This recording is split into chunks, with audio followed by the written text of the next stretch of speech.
Shalom, apa kabar kekasih Tuhan Yesus Kristus? Perkenankan kami mengupdate hal berikut. Channel ini dibuat atas inisiatif sendiri dan dibiayai sendiri pula tanpa dukungan dari pihak manapun. Kami informasikan, episode Allah Perkasa Televisi Channel hari ini menayangkan kata pengantar kitab Wahyu yang merupakan kitab terakhir perjanjian baru di Alkitab. Episode kata pengantar kitab perjanjian lama pun sudah kami tayangkan hingga kata pengantar kitab Hagai yang merupakan kitab ke-37 dari 39 kitab perjanjian lama di Alkitab. Yang artinya tinggal tersisa 2 kata pengantar lagi, yaitu kata pengantar Zakaria dan Maleaki. Episode-episode mengenai kata pengantar ini akan kami akhiri. Setelah ini, kami akan melanjutkan ke episode podcast dengan mengundang para rohaniawan Kristiani terkemuka seperti para pendeta, baik yang masih aktif maupun yang sudah emeritus, serta para tokoh rohaniawan maupun tokoh Kristiani terkemuka sebagai narasumber. Untuk mewujudkan rencana podcast ini, tentunya kami membutuhkan berbagai peralatan yang saat ini kami tidak memilikinya, seperti 2 unit mikrofon berikut standing, 1 unit XLR portable recorder, 2 unit headphone, 1 unit pop filter, 2 unit kamera Canon berikut tripod, 1 unit laptop karena laptop yang kami miliki sekarang sudah kurang support. Total biaya yang kami perlukan untuk pengadaan peralatan tersebut sekitar 45 juta rupiah, di luar pengganti biaya transport narasumber yang akan kami undang. Untuk itu, dengan segala kerendahan hati, kami memohon agar Bapak Ibu berkenan membagikan berkat untuk mendukung channel pelayanan ini. Silakan melakukan transfer donasi atau berkat Anda melalui nomor rekening yang tercantum di layar. Untuk transparansi donasi, kami akan mencantumkan nama lengkap atau inisial nama Bapak Ibu jika tidak menghendaki nama lengkap dicantumkan, tanggal dan nomor referensi transfer, serta jumlah transfer Bapak Ibu pada episode berikutnya. Atau jikapun Bapak Ibu tidak berdonasi, mohon agar subscribe, like, dan share video ini kepada semua saudara atau relasi agar channel ini dapat bertumbuh dan semakin banyak jiwa yang terbarukan dan terselamatkan. Tekan tombol bel agar kepada Anda diberi notifikasi untuk video berikutnya. Terima kasih.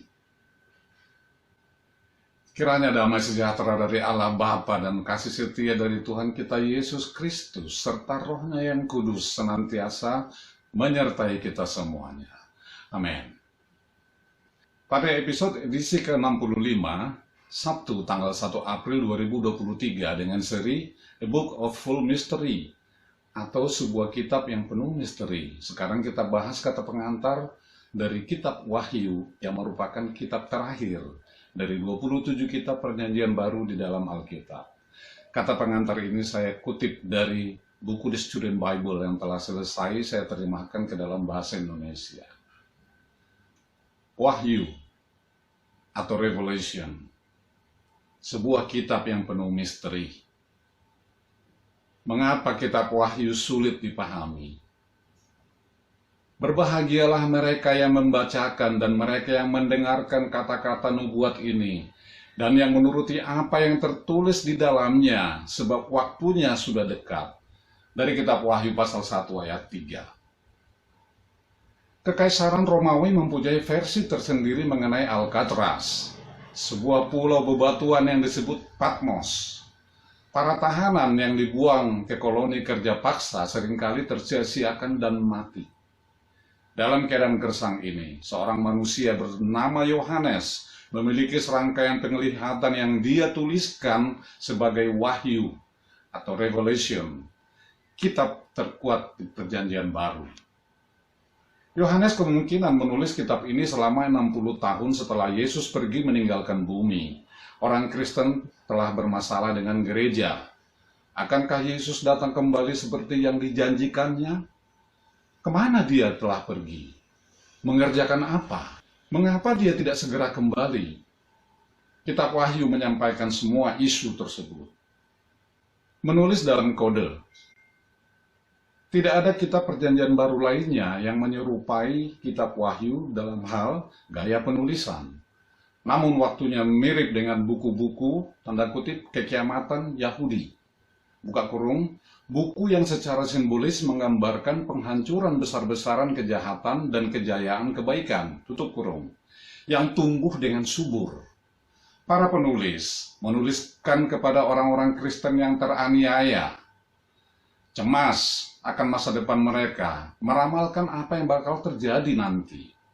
Seringnya, mereka menggunakan bahasa sandi untuk melindungi diri mereka sendiri. Misalnya, mereka mengganti suatu kata seperti Babylon ketika mereka mengkritisi Roma. Siapa tahu tulisan mereka jatuh ke tangan yang salah. Kode-kode di kitab Wahyu adalah efektif, sangat efektif, sehingga beberapa orang hari ini sependapat dengan tepat apa yang mereka maksudkan. Beberapa orang berpikir banyak dari pemikiran di kitab Wahyu belum pernah tergenapi. Mungkin Yohanes telah menulis tentang berbagai peristiwa akan sungguh-sungguh terjadi di generasi kita, kata mereka. Buku terlaris, The Late Great Planet Earth, kalangan Hal Lindsey, menafsirkan kitab Wahyu dengan cara seperti itu. Pihak lainnya menjelaskan Wahyu berkenaan dengan abad pertama, menyimpulkan bahwa banyak kejadian yang dinubuatkan dalam bentuk kode telah terjadi selama Kekaisaran Romawi. Sementara yang lainnya lagi menemukan petunjuk pada pengertian Yohanes setelah menyebar lebih dari 2000 tahun dari sejarah gereja dan menduga bahwa dia menggunakan berbagai simbol sekedar untuk menerangkan suatu kesempurnaan pertempuran antara kebaikan dan kejahatan. Dua bahaya. Karena semua teori saling bertentangan tentang kitab Wahyu, para pembaca tergoda menanggapinya dengan salah satu dari dua cara. Beberapa menilai kitab ini sangat membingungkan sehingga mereka tidak menemukan alasan untuk membacanya sama sekali. Bagaimana seseorang menjadi yakin kepada artinya? Yang lainnya jatuh menjadi mangsa kepada bahaya penentang. Mereka membaca kitab Wahyu dan menyimpulkan telah menemukan penjelasan rahasia dari masing-masing detil yang kurang jelas.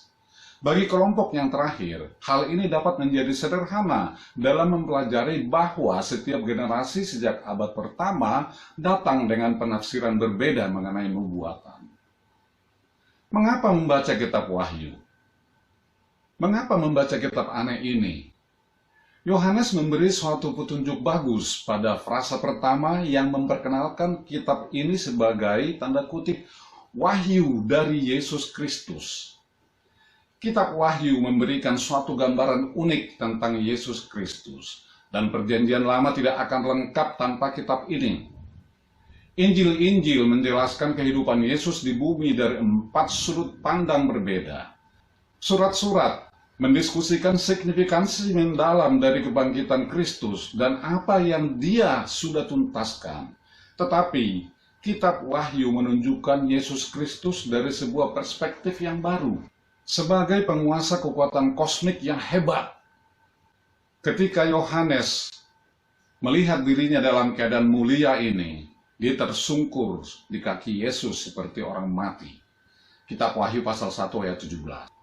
Walaupun kitab Wahyu tidak menghilangkan misteri sekitar kembalinya Yesus dan hari kiamat, namun kitab ini memberi cahaya bagi peristiwa-peristiwa itu.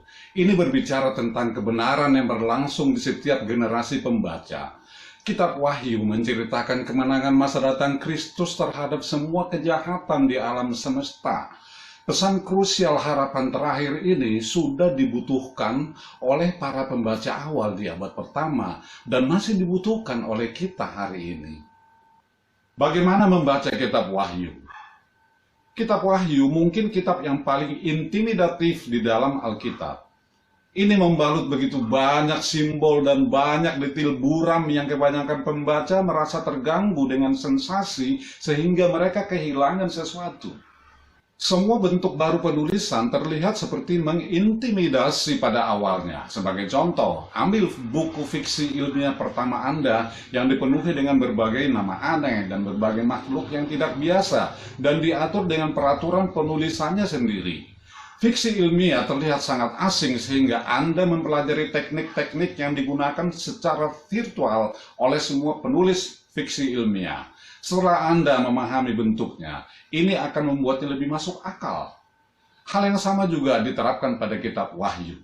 Ini akan terlihat asing pada awalnya karena menggunakan teknik-teknik simbolisme dan penglihatan-penglihatan yang tidak biasa di tempat lain di dalam Perjanjian Baru. Adalah lebih baik membaca kitab Wahyu dalam satu visi sekaligus, bukan sekaligus dalam satu visi. 7 visi memberikan suatu pandangan tentang kejadian-kejadian yang sama dari sudut berbeda. Yang pertama, gereja di bumi, pasal 1 sampai pasal 3. Yang kedua, anak domba dan 7 segel, pasal 4 sampai pasal 7. Yang ketiga, 7 malaikat dengan terompet-terompet, pasal 8 sampai pasal 11. Yang keempat, gereja dianiaya setan dan orang-orang jahat, pasal 12 sampai pasal 14. Yang kelima, 7 cawan murka Tuhan, pasal 15 sampai pasal 16. Yang keenam, penghakiman atas Babilonia, pasal 17 sampai pasal 19 ayat 10. Yang ketujuh, penghakiman terakhir dan kemenangan terakhir, pasal 19 ayat 11 hingga selesai. Cobalah membaca secara lengkap melalui satu visi atau penglihatan, mengikuti judul seksi berhuruf tebal yang ditandai dalam teks Alkitab. Saat Anda membaca, lihat di belakang simbol-simbol visual untuk pengertian yang ditunjukkannya. Tanya diri sendiri, apa yang dikatakannya kepada saya tentang Kristus, tentang Allah, tentang pengertian sebenarnya dari sejarah. Jangan coba menganalisis detail-detail di awal, ikuti saja arus utama pemikirannya. Camkan juga kondisi orang-orang Kristen teraniaya yang pertama kali menerima kitab ini. Mereka tidak membutuhkan kalender yang tepat atas peristiwa masa mendatang, tetapi sebuah kata penguatan dan harapan. Mereka memerlukan iman yang tidak peduli semua hal yang terlihat seperti apa. Tuhan telah bertugas dalam sejarah dan kebaikan pada akhirnya akan berjaya. Kitab Wahyu menyediakan harapan ini bagi mereka dan bagi kita. Akhirnya, sebuah kamus Alkitab yang bagus atau ulasan akan memperjelas kebingungan mengenai kitab Wahyu. Salam. Dari daerah Bintaro Jaya, Tangerang Selatan, saya menyampaikan Tuhan Yesus memberkati kita semuanya. Amin. Amin. Amin.